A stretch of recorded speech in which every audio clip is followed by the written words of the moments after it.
YouTube, this is Dawn with Double D Homestead, and today I'm going to be canning chicken breast to be exact, boneless, skinless. And I know we've all heard about the chicken problems, but first I want to say to the prepping preacher's family, you have my most condolences. He passed away this morning, for those of you that don't know. So today's Thursday, the 17th of February, 2022, and you'll see this tomorrow. But I just wanted to say that, and I really mean it from the bottom of my heart. I'm really sorry about that loss. It's a loss to the whole community, too. Everybody loved him. But anyway, first thing I gotta do, I've got 10 pounds here. So I have 10 jars ready. They're clean and sanitized. Got 10 rings, and I've got 5 regular lids. And I've got 5 lids back here that are Tattler reusable canning lids. And I'm going to use 5 of those. And show you how to use both. If you don't know how to use the reusable ones, they're not much harder. Or different, really. And first thing I need to do is cut this up. And I'll be back when I have that done. Alrighty. Got my chicken cut up. And all I did was slice it like this. That's all I did. And I got 10 jars because I have 10 pounds, and as a rule of thumb, I usually get about a pound a jar. So with pretty much any meat I've done. So all I do, I don't add any broth or anything. I just put this in here like this. And I don't add salt. I don't add any, could have done a clear jar. I got a blue jar, sorry about that. So that's all I do. And then I'm going to get these all filled up, and I'll show you where to fill it to. Very carefully. There we go. Alrighty. This right here is your 1-inch headspace. You want it filled to right there on your 1-inch headspace. That's 1 inch. 1/2 inch is about right here. If you're ever doing jam, sometimes it says 1/2 inch. Depends on the recipe. This is our 1 inch. So I'm going to get the rest of these jars filled up and be right back. Alrighty, I'm back.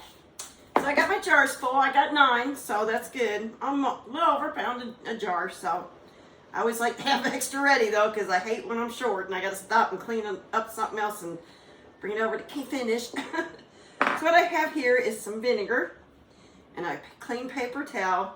And I'm just going to pour some vinegar on here, like so.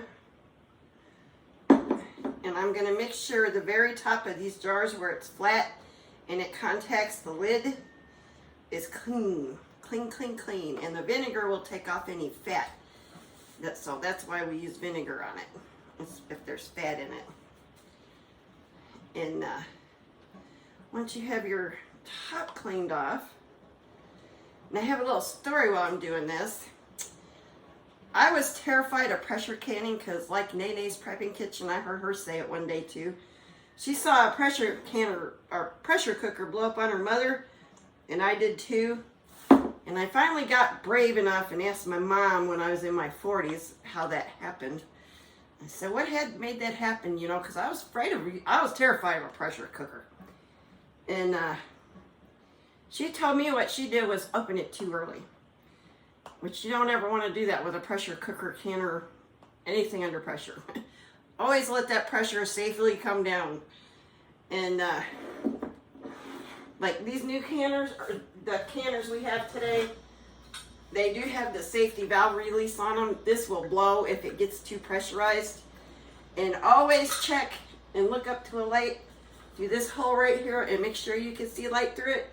And it's not clogged up with like hard water deposits. And if it does get plugged up with hard water deposits, you can clean that with a toothpick and vinegar. It will come right out. Because I bought this pressure cooker at Goodwill for $2 because the safety plug was blown and this was clogged up.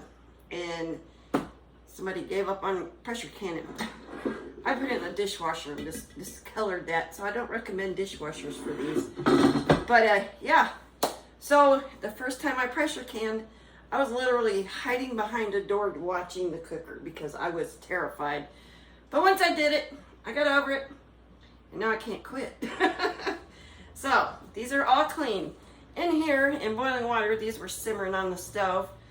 I have Tattler reusable canning lids. And these are 2-part. They come with a gasket. And then they come with the lid part. And this is how I did them in here. This is just an extra gasket in case I drop one.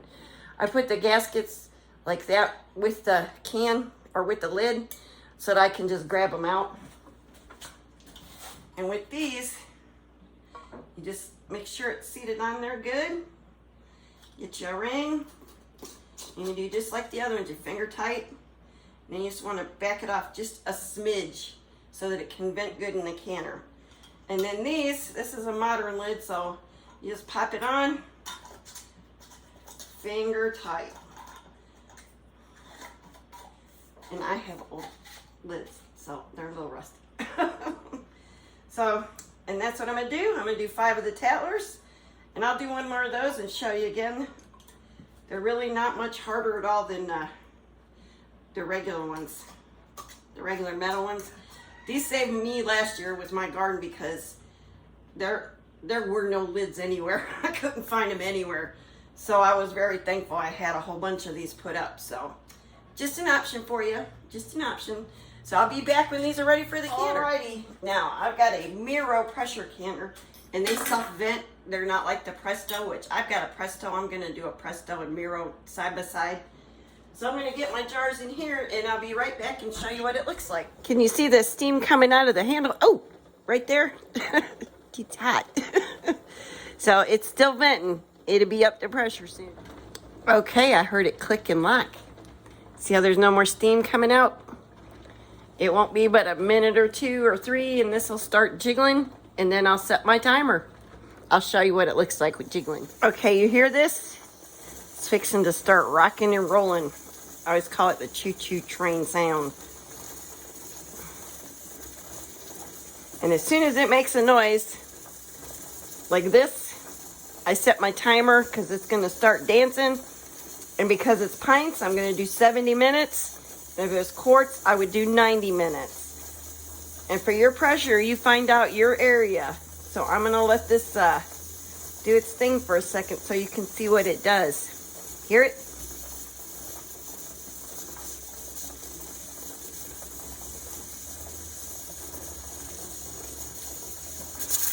There it goes.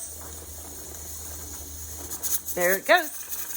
And that's what it's going to do. And it's going to do that for 70 minutes. And I'll be back when I cut it off. That took about 20 minutes, by the way, not 2 or 3. I'm just letting you know.